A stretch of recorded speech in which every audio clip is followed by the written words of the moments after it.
বন্ধুরা, আমি সুমন। আমার বাংলাদেশের ভাই এবং বন্ধুদের এবং এপার বাংলার ভাই এবং বন্ধুদের অসংখ্য ধন্যবাদ। আপনারা অনেকবার বলেছেন, আমাকে অনুরোধ করেছেন অভ্রদার সাথে একটা ভিডিও বানাতে। অবশেষে অভ্রকে আমি আমার সাথে পেয়ে গেছি। আর আজকে আমরা রিয়েলমি 6 প্রো যেটা আসতে চলেছে 5 মার্চ, সেই নিয়ে কিছু আমাদের বিষয় আপনাদের সাথে শেয়ার করব, অভ্রও শেয়ার করবে। তো চলুন, করবো না আর দেরি, শুরু করি। থ্যাংক ইউ তোমার চ্যানেলে আমাকে আনার জন্য। এরকম একটা সম্মানের ব্যাপার, এটা খুবই ভালো লাগলো। এই চ্যানেলে নতুন করে আবার আসে অনেকদিন বাদে আপনাদের সাথে দেখা হওয়ার জন্য খুব ভালো লাগলো। তো আজকে আমরা রিয়েলমি 6 প্রো নিয়ে যে কথা বলবো, রিয়েলমি 6 আর 6 প্রো দুটো ফোনই এখন এই মুহূর্তে সব থেকে আলোচিত ফোন বলা যায়, কারণ রেডমি এখনও তাদের নোট সিরিজ নিয়ে আসেনি। তো রেডমি যতদিন না নিয়ে আসছে এটা নিয়ে ততদিন আলোচনা করবে, লোকে সবাই আলোচনা করবে, এটা চলতে থাকবে। কিন্তু রেডমি যখন তার নোট সিরিজ নিয়ে আসবে তখন কি হবে, এটা কিন্তু একটা খুব বড় প্রশ্ন। তোমার কি মত? একদম, শাওমি কোনোদিন চুপ করে থাকবে না। আর শাওমি সেইটার জন্যই ওয়েট করছে, অপেক্ষা করছে যে রিয়েলমি 6 প্রো কত দামে লঞ্চ হচ্ছে, কী স্পেক্সের সাথে আসছে, তারপরই শাওমি তার বোমটা কিন্তু ফাটাবে। একদম। কিন্তু রিয়েলমি 6 প্রোর মোটামুটি কনফিগারেশন বা কী কী থাকছে, স্পেসিফিকেশন সব কিছু আমরা জানি, ওগুলো নিয়ে খুব বেশি আলোচনা করার কিছু নেই। কিন্তু মার্কেটে ওটা কতটা ভালো জায়গা করতে পারবে, কতজন আগ্রহী হবেন, ওটা কেন কিনবেন, আদৌ কেনা উচিত কি, কতটা সফল হবে ফোনটা, সেটা নিয়ে আজকের আলোচনা। এবং সেই বিষয়ে আমরা আমাদের মতামতটা আপনাদের সাথে শেয়ার করব। আমি তার প্রথমেই অভ্রর সাথে একটা জিনিস শেয়ার করতে চাই। আমরা যদি রিয়েলমির হিস্ট্রিটা দেখি, সেই রিয়েলমির হিস্ট্রিতে কিন্তু যদি আমরা 5 এবং মানে নাম্বার সিরিজগুলো এবং প্রো সিরিজের মধ্যে দেখা যাচ্ছিল যে নাম্বার সিরিজটা আগে বেরিয়ে যাচ্ছে, প্রো সিরিজটা কিন্তু একটু পিছনে যাচ্ছে। এটার বিষয়ে তোমার বক্তব্য কি? এখানে ব্যাপার হচ্ছে প্রতিটা স্মার্টফোন কোম্পানি এত ফোন লঞ্চ করছে যে তার জন্য গ্রাহক যারা আছে, যারা কিনবে ফোন, তারা খুব কনফিউজড হয়ে যাচ্ছে। এবং এতদিন দেখা যেত ইন্ডিয়ান রুপিতে যেটা 10 থেকে 15 হাজারের সেগমেন্ট, মানে বাংলাদেশে 15 থেকে 20, সেই সেগমেন্টে কিন্তু সব থেকে বেশি স্মার্টফোন রিলিজ করতো এবং কম্পিটিশন প্রচণ্ড বেশি ছিল। কিন্তু এখন এখানে কিন্তু ব্যাপারটা একটু পাল্টে গেছে, লোকের ক্রয় ক্ষমতা হয়তো বেড়েছে, হয়তো লোকে আরেকটু বেশি দামে ফোন কিনতে চাইছে, লোকে আরেকটু এগিয়ে যেতে চাইছে। একদম। তার জন্য এখন মনে হয় ইন্ডিয়ান 15 থেকে 20 আর বাংলাদেশে 20 থেকে 25 এই সিরিজটাই এখন সব থেকে হট চলছে। একদম সঠিক কথা উঠে এসছে অভ্রর মুখ থেকে। আমি এখানে কিছুটা জিনিস অ্যাড করতে চাই। আজকে ভারতীয় বাজারে 15 আর বাংলাদেশের বাজারে সেটাই 20, যদিও রিয়েলমি অফিসিয়ালি পাওয়া যাবে। তবে একটা কথা বলি, আজকে প্রো সিরিজগুলো মার খাচ্ছে কেন রিয়েলমির পক্ষ থেকে, যদি এইবারকার কথা আমরা জেনে নিই। রিয়েলমি 6 এবং 6 প্রোর মধ্যে ডিফারেন্স বা পার্থক্যটা কিন্তু প্রচণ্ড কম, কিন্তু দামের পার্থক্যটা বেশ মনে করা হচ্ছে অনেকটাই হবে। এমনটা আমার বা অভ্রর কথা নয়, এমনটা সিইও অফ রিয়েলমি মাধবজির কথা, তাই তো? একদমই তাই। এবং 6 প্রো মনে করা হচ্ছে, দেখুন এটা পুরোটাই আন্দাজ, যা মনে করা হচ্ছে 16 থেকে 17, আর যেটা 6 এই ফোনটার দাম মনে করা হচ্ছে 11 থেকে 12।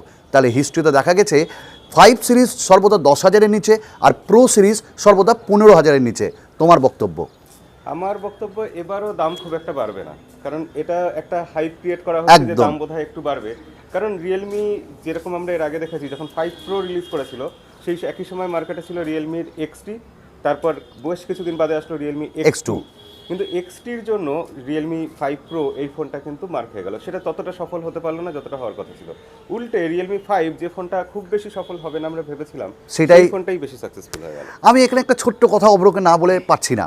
অভ্র, এই যে রিয়েলমি প্রত্যেক মাসে একটা করে ফোন বের করছে এবং প্রাইসটাও দেখো প্রায় একই প্রাইসের মধ্যে তুমি কিন্তু অনেকগুলি পেয়ে যাবে রিয়েলমির, এটা কি রিয়েলমি ওয়াইজলি কাজ করছে না রিয়েলমিকে একটু থামা উচিত?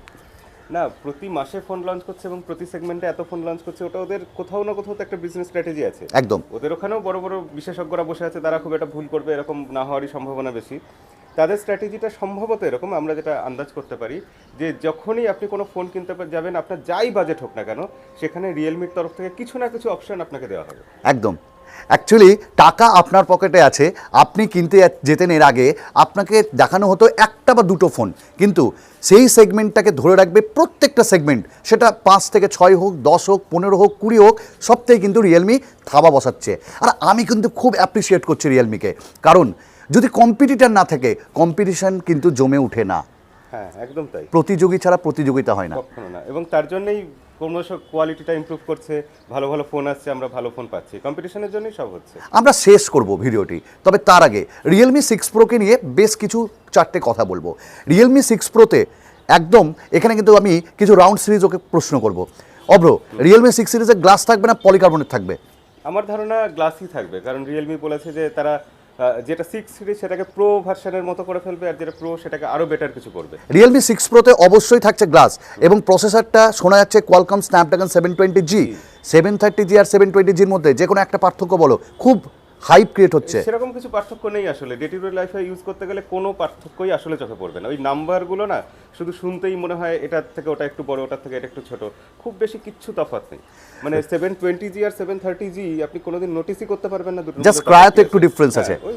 রিয়েলমি 6 প্রোতে ক্যামেরা দেওয়া হচ্ছে 64 মেগাপিক্সেল, সনি IMX686 না স্যামসাং GW1? এটা বলা খুব মুশকিল, কারণ রিয়েলমি সবসময় স্যামসাং এর সেন্সারে দিয়ে আসছে এইসব ক্ষেত্রে। এবার হয়তো রেডমির সাথে কম্পিট করার জন্য তারা সনির সেন্সার নিয়ে আসতে পারে, কারণ দুটো ফোনের মধ্যে তফাৎ কিছু তো করতে হবে। আমি দেখছি যে রিয়েলমি 6 আর 6 প্রোর মধ্যে প্রায় কোনো তফাৎ নেই, প্রায় সমান হয়ে যাচ্ছে। এটা তো হতে পারে না, কোথাও গিয়ে দুটো আলাদা। আমার যেটা মন ডাকছে সেন্সারে হয়তো হতে পারে।